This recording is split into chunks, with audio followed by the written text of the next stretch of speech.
안녕하십니까, 박사오입니다. 시진핑의 부인 펑리위엔이 2019년 12월 하순 마카오 회기 20주년 행사 이후 처음 공개석상의 모습을 드러냈습니다. 9월 16일 베이징 세계여성회의에서 영상으로 축사를 했습니다. 시진핑과의 불화설이 나돌고 있는 가운데 아주 이례적입니다. 그런데 주목할 것은 시진핑의 빈곤 타파 공작에 대해 언급했다는 점입니다. 2020년 중국은 빈곤 상황에서 완전히 탈피할 것이라고 말했습니다. 그리고 그 목표를 10년이나 앞당기고 있으며 이는 인류 발전에 대한 공헌이라고 주장했습니다. 특히 중국은 여성 빈곤 타파에 주력하고 있다고 했습니다. 그러면서 중국은 경제 발전과 취업, 창업, 문화, 교육, 사회 보장에서 현저한 성과를 이뤘다고 말했습니다. 7억 명 이상의 인구가 빈곤에서 벗어났으며 이 가운데 절반을 차지하는 여성이 세상을 떠받치고 있다는 공산당의 오랜 구두선을 반복했습니다. 여성이 하늘의 절반을 떠받치고 있다는 표현은 미국의 민주당 대선 후보 조 바이든도 인용한 말이기도 합니다. 펑리위엔의 이 같은 발언은 시진핑의 주장과 똑같습니다. 시진핑도 2020년 농촌의 빈곤을 완전히 극복해 소강사회를 이루고 있다고 말한 바 있습니다. 펑리위엔이 극히 민감한 정치적 발언을 한 데 대해 중화권 분석가들은 상당히 주목하고 있습니다. 2020년 5월 말 6억 인구가 월 수입 1,000유엔 이하라고 밝힌 리커창 총리의 입장과 정반대이기 때문입니다. 그래서 펑리위엔이 모종의 압력을 받아 모습을 드러내고 시진핑의 입장을 대변하고 있는 것으로 보고 있습니다. 시진핑의 부인 펑리위엔이 본격적으로 중남해 권력 투쟁에 참여하고 있는 조짐으로 보는 이들이 많습니다. 펑리위엔은 표면적으로는 조용히 내조를 하는 것처럼 보이지만 사실 중남해에 자기만의 사무실 펑반, 펑오피스를 마련해 놓고 있으며 정치국 상무위원 수준의 대우를 받고 있는 것으로 알려져 있습니다. 현재 벌어지고 있는 중남해의 권력 투쟁을 보면 과거 모택동 시기와 놀랄 정도로 유사하다고 보는 이들이 많습니다. 심지어는 시진핑과 펑리위엔을 모택동과 강청에 비교하기도 합니다. 펑리위엔과 강청의 유사점은 둘 다 무대에 섰던 연예인 출신이라는 겁니다.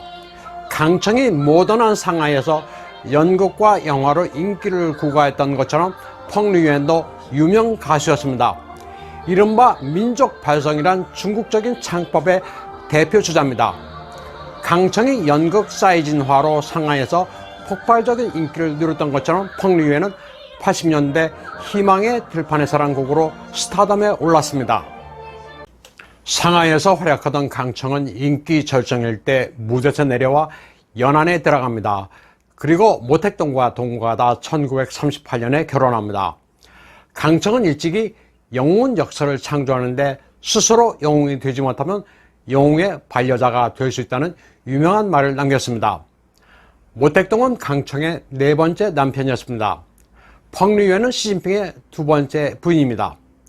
강청은 초기에는 정치 야심을 속마음에 감췄다가 모택동에 대한 절대 충성을 내세워 문혁의 전면에 나섰습니다. 펑리위엔의 경우 정치적 취향이 무엇인지는 그동안 알려지지 않았는데 갑자기 시진핑의 빈곤 타파 구호를 외치고 있다는 점에서 강청의 전철을 밟고 있는 것 아니냐는 관측이 나오고 있습니다. 이 오래된 흑백 영화에 등장하는 여성이 강청입니다. 17살 때 처음 결혼한 뒤 6년 동안 4번을 결혼합니다. 강청이 18살 때 결혼한 두 번째 남편은 위치웨이로 현재 정협부주석 위정성의 부친입니다. 21살 때 상하이 영화계에 뛰어들어 22살 때는 영화평론가 탕나와 세 번째 결혼을 합니다. 그리고 23살에 스크린에서 내려와 혁명에 뛰어든다면서 섬서성 연안으로 가서 24살 때 모택동과 결혼합니다. 상하이에서 강청의 별명은 신선한 미모라고 해서 란핑, 블루 애플이었습니다. 하지만 남자 편력이 심해 란핑과 발음이 같은 썩은 사과라고도 불렸습니다. 모택동과 연안의 토굴에서 동거하다 결혼한 강청은 당초 정치에 참여하지 않고 불필요하게 모습을 드러내지 않을 것, 그리고 모택동의 수발을 잘 들 것 등 세 가지를 약속했습니다. 그러나 속에 숨겨뒀던 정치적 야심은 인생 후반으로 가면서 본격적으로 발산했습니다. 특히 문화혁명 때 4인방의 한 사람으로 전면에 나서서 중공 전역을 광계 도가니로 몰아넣었습니다. 그러다 1976년에 모택동이 사망하고 나서 4년이 지난 80년 말에 옛날의 부귀 영화를 뒤로하고 재판을 받게 됩니다. 결국 강청은 친정 감옥에서 자살로 인생을 마감합니다. 시진핑이 모택동 시기로 급격하게 회귀하면서 그 부인인 펑리유엔이 어떤 인생 노선을 선택할지에 중화권은 상당히 관심을 가지고 지켜보고 있습니다. 중공의 토종 자동차 메이커 질리입니다. 런던 택시와 말레이시아 프로톤, 스웨덴 볼보를 인수한 것으로 유명한 중공 최대 민영 자동차 업체입니다. 옛날 세계 경영을 외칠 때 대우 자동차처럼 전 세계 곳곳에 진출해 있습니다. 벨라루시아와도 합작 회사를 설립한 회사입니다. 동남아 각국과 중동, 아프리카에서 지리 자동차는 쉽게 볼 수 있습니다. 지리의 CEO 리수프입니다. 자동차로 성공을 거둔 입지전적인 인물로 알려져 있습니다. 그런데 알고 보면 이 사람은 시진핑과 동서입니다. 리수프의 부인인 펑리주엔이 바로 펑리유엔의 동생입니다. 리수프의 외모는 좋게 표현하자면 서민적입니다.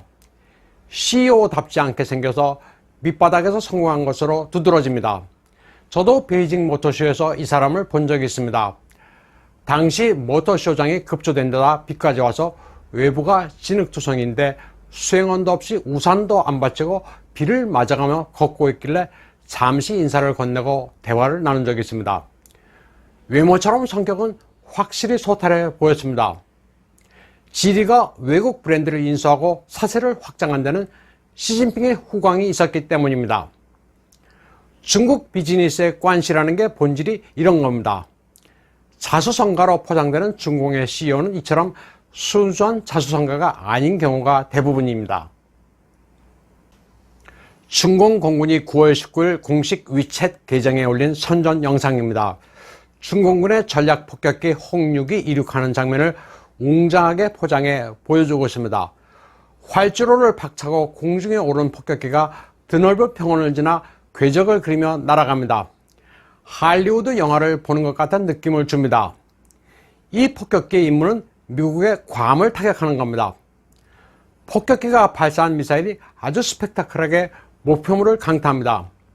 엄청난 화염과 함께 괌에 있는 미군 목표가 성공적으로 파괴됩니다. 그런데 이 장면은 미국 헐리우드 영화의 한 장면을 편집해 집어넣은 것으로 드러났습니다. 2008년 미국 영화 The Hurt Locker라는 영화의 시작 장면을 그대로 편집한 것입니다. 해방군보 위챗 계정도 이 영상을 전제하면서 홍6 폭격기 예리한 칼이 칼집에서 나왔다. 인민공군은 조국의 푸른 하늘을 지키는 수호자로 대국의 검이라는 문장까지 올렸습니다. 그런데 미국 영화를 무단으로 표절한 것으로 드러나 망신을 당하자 중공군은 이 영상을 내렸습니다. 중화권 네티즌들은 중공의 행태가 북한과 똑같다면서 조롱하고 있습니다. 2007년 북한이 미국을 위협하면서 백악관 타격 영상을 올렸던 것과 비교하고 있습니다. 9월 19일 엄수된 리덩후이 전 타이완 총통의 추모 예배는 동아시아의 외교 전쟁터였습니다.